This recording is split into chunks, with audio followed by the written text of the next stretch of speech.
Well, hello everyone. Welcome back to the channel.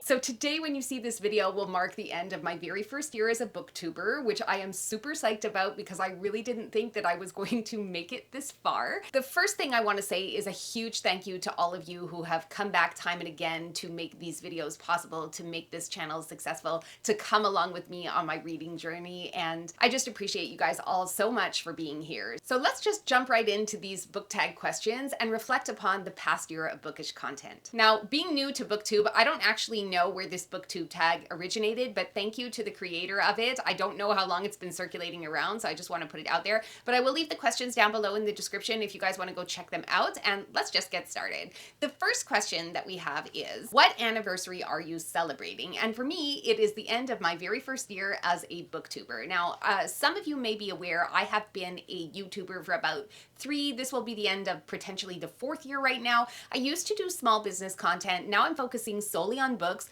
So this is the end of my first year as an official booktuber. Question number 2, what genre or genres does your channel usually focus on? And so for me, it's going to be primarily fantasy, followed by sci-fi, horror, and a little bit of literature fiction, although not really classics and not so much speculative fiction. It's not really my bag. So it's going to be more magical realism. Also, I do a lot of fractured fairy tales or fairy tale retellings. I have a special place in my heart for fairy tale retellings. Think authors like Gregory Maguire or Alex E. Harrow, or even Kelly Barnhill, T. Kingfisher, and obviously bigger fantasy authors like Robin Hobb and George R. R. Martin, and I've just come into Brandon Sanderson, don't ask. But yeah, those would generally be the genre or genres of books that you can see on this channel. I think what you see behind me represents a pretty good reflection of what it is that we discuss here. I do read mystery thrillers. I'm trying to get more into it. It's more something that I dabble in, and I'm trying to shift my focus more to mystery thrillers as time goes on. So you will also get a little bit of mystery thriller here,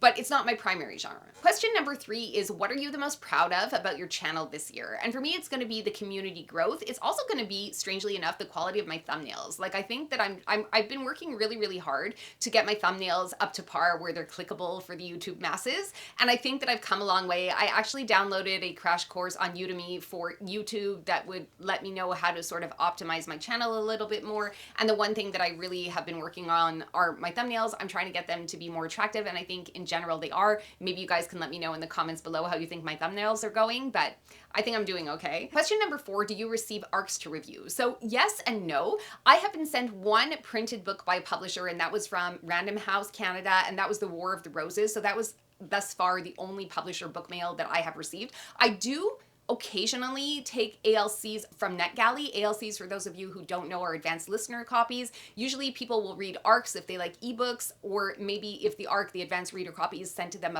by a publisher, they will read that. Do I take them? I would love to take them. If you're a publisher that thinks that you have a book that you would like me to review that fits within my genre, or my scope of what I like to read, then you can definitely send me one. But otherwise, yeah, from time to time I have requested advanced listener copies from NetGalley. I don't always get approved, but most recently I got Hemlock and Silver and The Island of Last Things, and I'm trying to not do too many ARCs because leaving the feedback or getting around to them, I don't always have the time. So, and sometimes when I'm approved by a publisher on NetGalley, I lose interest in the book because other things become a priority. So anyway, it's all a juggling act, but the short answer is yes, I will take them at this time. Question number 5 is, what types of videos do you mostly like to do on your channel? And for me, it's going to be a split between two. I really like to do the monthly reading wrap-ups, and I think you guys seem to enjoy that as well. But one that I like, that I'm not sure if you guys like, but I really like to do them, are the reading vlogs, like the weekly vlogs, the random check-ins, the more personal thoughts that I have as I'm reading the books, a little bit more into my life and that kind of thing. But I don't know if those are working well for the channel, but we'll get into those later. But I really like to do them, so that's my favorite thing to do on this channel. That and like the monthly wrap-ups. Question number 6 talks about what you like to watch on other booktubers channels, and for me it's pretty much the same thing. It's the monthly reading wrap-ups, and if ever they do vlogs, I do enjoy the vlogs as well. So my favorite thing to see other people doing on their channels is also my favorite thing to try and do on my channel. I don't think that that's too surprising. Question number 7, was there anything that you tried on your channel last year that didn't seem to be working? And for me, this is kind of a hard one to answer. So I think what I tried on my channel last year that I should have in retrospect not have done was I drastically changed changed my content from small business content to bookish content, and I really think that what I should have done was started a new channel from scratch. And in retrospect, I think that that hurt my channel growth a lot in terms of just the practicality and income earning potential, and also reaching out to more people. I don't think that I'm getting the algorithm on my side, so I think I kind of shot myself in the foot. But this, you know, if you guys have been here before, you guys know this, so just take it as a cautionary tale. That is pretty much the one and only thing that I did try on this channel that I regret doing. Other than that, I mean, the channel's still very small, so there's lots of room for making mistakes and correcting mistakes and just trying things, and if they don't work, go forward. But I generally am quite happy with what I put out over the last year. And that leads us into question number 8, which asks, is there anything that I've done on the channel last year that I won't continue to do this year? And I don't know. I don't think so. I'm hoping to do a lot more of the same, only because I would like to be able to look back on a history in 5-10 years from now and compare data from when I started to where I will have arrived and see how the community is growing and what you guys think about the yearly repetitive content. So favorite reads of a certain year, maybe how many DNFs I had in any given time period. I don't know. The list is endless. The possibilities are really as big as, you know, the sky. So I don't really know where things are going to go, but no, I don't think that there's really anything specific that I did over this past year that I wouldn't do again, because again, I'm still in a very experimental phase. Question number 9, is there anything that you plan to do more of next year? Again, really hard to say, because I think that what I would like to do more next year is just be more present in my life as I'm vlogging, because vlogging videos are some of my favorite videos to do, but I don't always think to pull out my phone and vlog or plan to vlog as I'm going out, or if I catch myself in a moment in life where I'm just running to a random thrift store, I just think that maybe sometimes I judge that there's no value for you guys if I record a 30-second clip here and there, so I tend to not do it. So that, I think, is maybe just me misjudging what you guys might like to see. So maybe you can let me know in the comments if you feel that I should be recording those little snippets of my life here and there, because unless I have the idea that I need to plan a vlog, or that I haven't done a vlog in a while, or that it's getting to that time of the month where I should be giving a more one-on-one, like personal connecting with you guys directly type of vlog, then I'm not really thinking about where I'm getting that content from. And so I'm missing a lot of little snippets in my life, especially when I'm reading a book and I scream at the page, or I get really disgusted by a character, and I forget to log those moments for you. So I would like to try and do more of that. I hope that that makes sense, because otherwise, if it's just a reaction that I'm having as I'm in the middle of reading a book that I haven't spoken to you guys about yet on the channel, then what happens is I say to myself, oh, that's not going to make sense to them, so why would I record that? But then you guys are kind of missing my original reaction to the text. So I got to sort that out. I got to sort it out, because sometimes I feel that what I have to say is like has no value because it's only like a 5 or 10-second clip. So anyway, let me know what you guys think of that in the comments. If you want to see me do more of that, recording my little thoughts here and there, let me know, because I don't know, for up until now, I don't really think that there's any value in that, but maybe I'm wrong. Maybe I'm wrong. Question number 10, is there anything that you plan to add new to your channel for the upcoming year? And I think I would like to do more list videos. I might like to try and do a more essay style video as well, with a little bit of data and research involved. I just don't know how well you guys might like to see that. So if there's something you would like me to comment on, or give you more of like an essay, let me know what those topics are down below in the comments, and I'll see if I can't come up with something, because I think that a lot of times I'm at a loss for what to create here, because yes, this channel is about my reading journey, but if you guys are interested in what my take on a certain genre of literature is, or if you want me to give you a historical, more essay-based type of video, let me know what you would like to see, and I'll see if I can't do that for you. Question number 11, what are some of the challenges that you have faced on your channel? And for me, again, it all comes down to channel growth and just me shooting myself in the foot. I'm trying not to talk about it too much, but I think that at the end of this year, since we are at the end of this year, I'm going to sort of try and cloister that mentality and not really talk about it too much. We're doing a year-end video. We're starting a new year. It's reflections on the first and past year of Booktube content. And a lot of that for me is reflecting upon the mistake that I made to drastically change the channel content, this you know. So I think that going forward, I definitely don't want to be talking about that anymore. And I'm sure you guys are tired of hearing it. But again, it's the conclusive video to 2025 and my first year on Booktube. So I feel like it deserves a place here, and then we can move forward. And just an aside that is a result of that, or perhaps related to the algorithm, I do struggle with getting likes and comments on my videos. And I don't know if it's because people just don't know what to say, or if it's because I forget to ask you to like and comment on the video. I think that you guys know that you need to do that if you want to help. I just don't want to seem patronizing or like I'm trying to sell myself. So sometimes I kind of hesitate with, should I, shouldn't I, should I mention it, should I not, are they going to be annoyed or not? Because a lot of people do it. In fact, every YouTuber does it. Every YouTuber in every domain, they remind you to like and subscribe.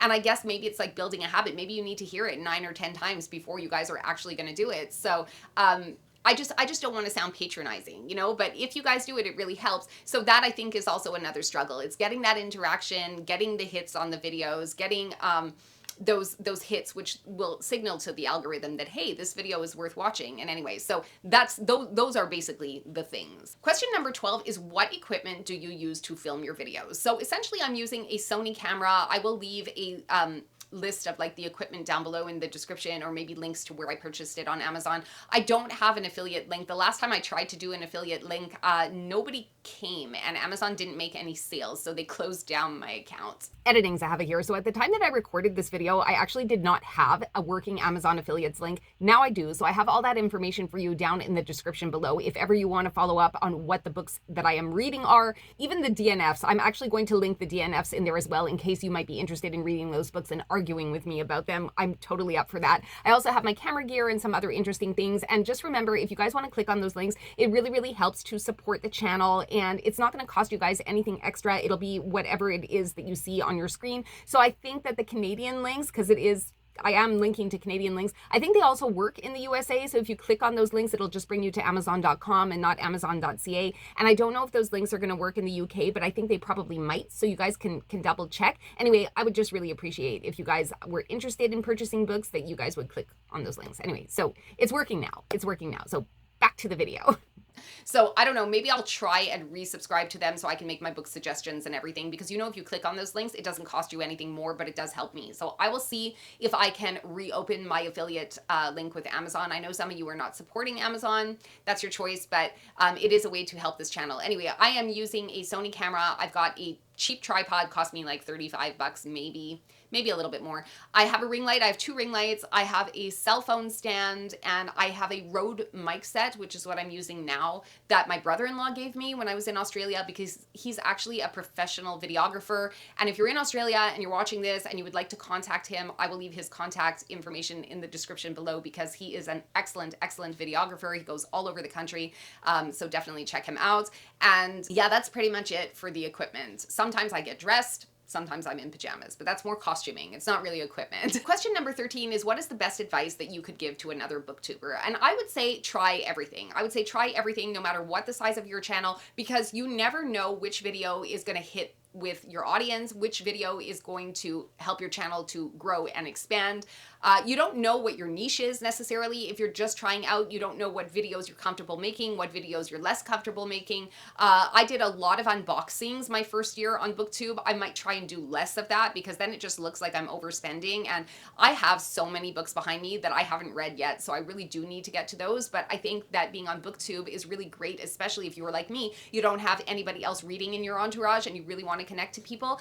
That is also a way to keep you accountable for the amount that you're consuming, the amount that you're spending, and it helps you to sort of hone down what your actual interests are. So I think that those, I don't know if that answers the question, or maybe it bleeds a little bit into question 14. I think it probably does. And question 14 is, what is the best part of having a Booktube channel? And I would say that it's all of that. It's connecting with people, it's holding yourself accountable, it's developing new creative skills, learning things that you otherwise didn't know, whether that be about new books that are on the market, or just how to upload a video or film a video, or how to work with technology and camera equipment. And, you know, it can be all sorts of things. So I guess that the best part of having a Booktube channel is that it keeps me honest. It keeps me accountable. I've been fortunate enough to meet a lot of really terrific people on this platform.